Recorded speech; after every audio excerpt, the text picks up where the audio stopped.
Няма начин. Момчета, вчера бях в магазина. Купих толкова много дрехи за себе си. Да, знаем. Купи си нови боксерки с черешки. Какво? Откъде знаеш за моите черешови боксерки? Хелк, аз също имам въпрос към теб. Защо подделните ми изпрати снимка, на която си покащи с нощи? Хелк, добре ли си? Леле, найс. Беше инцидент. Исках да изпратя тази снимка на малката Анджи, но случайно съм я изпратил на теб. Хелк, защо пък Анджи да се нуждаят снимката ти с гащи на череши? Всички момичета харесват момчета в черешови боксерки. Не разбира? Кой ти каза това? Ужасно е! Не. Четох списание как се свалят момичета.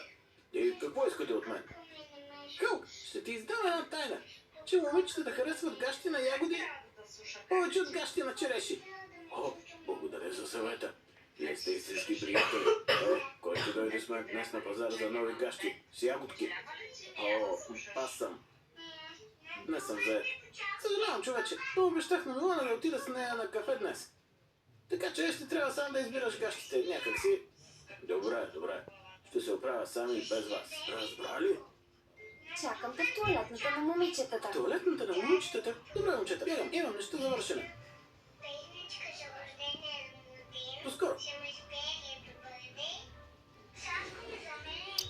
Милана? Милана, тук ли си? Бо! А! И изплаших ли те? Милана?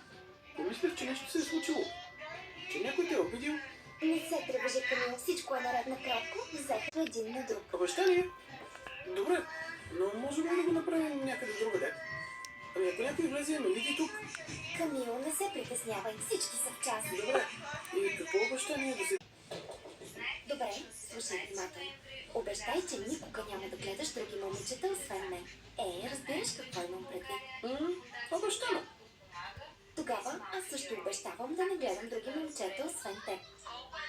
Но, окей. Обещай, че винаги ще ме черпиш и ще ми правиш подаръци. Разбира се, обещавам.